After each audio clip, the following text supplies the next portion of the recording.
Hello, I am Sir Kim, your English teacher. Are you ready for this week's lesson? Before we start, here are some reminders. I-ready ang iyong ballpen, pad paper, at module.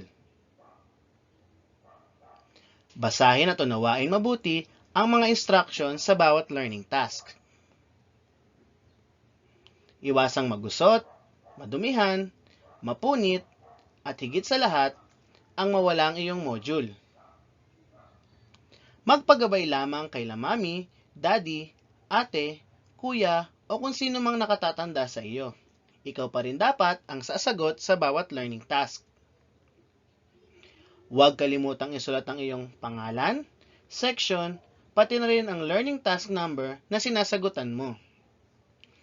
Pwedeng i-pause ang video para mas mabasa o maunawaan mo ang mga instructions. Kung may tanong, gaya nga ng sinasabi ng lola ni Cardo, huwag mahihiyang magtanong.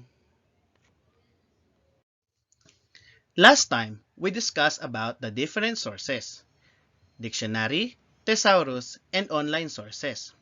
For this week, we'll be talking about noting significant details.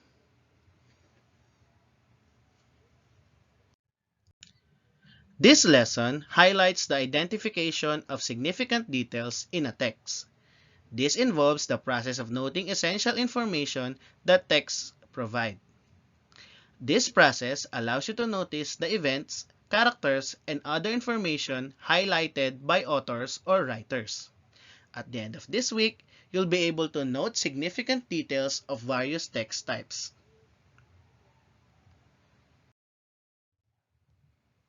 On page 15 of your module in English, read and examine this selection.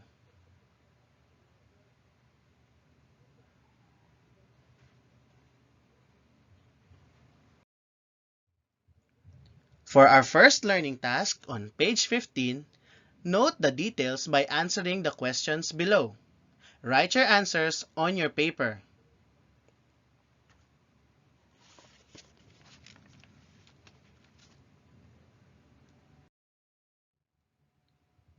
On page 16, learning task number 2. Have you seen an owl? Read the selection and find out details about this wonderful creature. Then choose the letter of the best correct answer. Write the letter of the correct answer on your paper.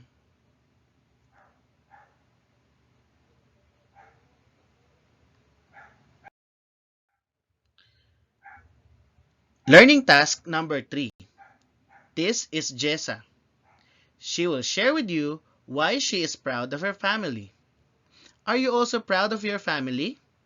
Read the lesson below and answer the questions on the next page. Write your answers on your paper.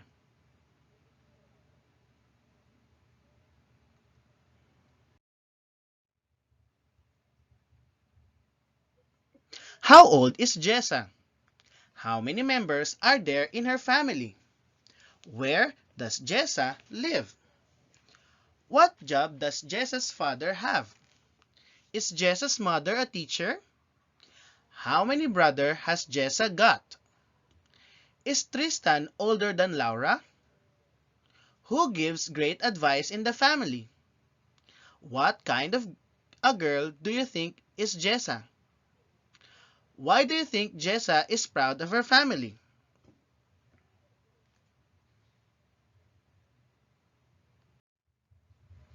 Details are small pieces of information that support the main idea.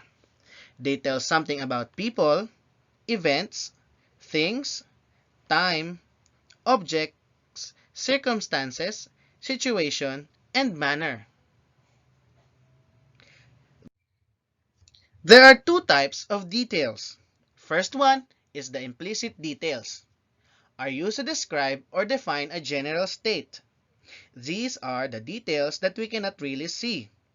These are details that are implied but not easily expressed. The second one, explicit details, are the specific details that we can see and are measurable. These details are stated clearly. Noting detail is a reading comprehension skill that involves picking out from a piece of text information to achieve a given purpose. These details are the ones that good readers notice and authors use to emphasize the events, characters, and other details in text. Basic types of text. Informational or factual text informs, instructs, or persuades reader by giving facts and information. Its purpose is to describe a place or thing using facts. It retells events which may have already happened in time order. It classifies, describes, and gives factual information about people, animals, things, or phenomena. It also gives instruction on how to make or do something. Literary text entertains or elicits an emotional response by using language to create mental images. Literary text's purpose are to describe people's characters, places, events, and things in an imaginative way. It retells events from novels, plays, films, and personal experience to entertain others.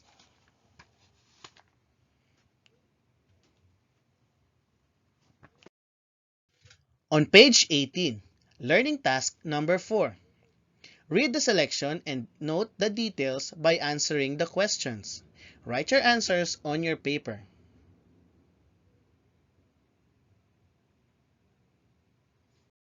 Learning task number 5. What do you usually imagine? Have you ever experienced strange things in your classroom? Find out as you read the story. Then, answer the questions that follow. Write your answers on your paper.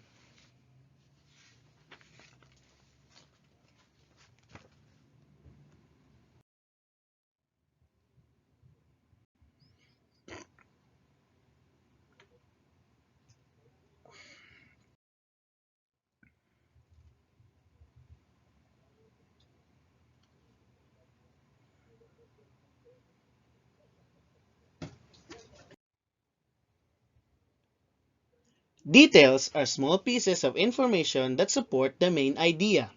They can either be implicit and explicit. One of the most important skills needed in understanding detail is known as noting detail. Noting detail is a reading comprehension skill that involves picking out from a piece of text information to achieve a given purpose. Text information may be taken from either informational or factual text and literary text. On page 20, learning task number 6. Read and answer the question below. Write your answers on your paper.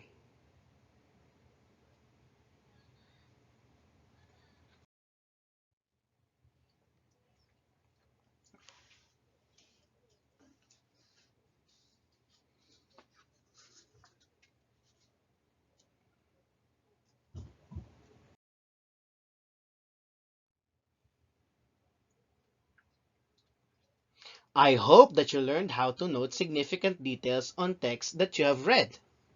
See you next week!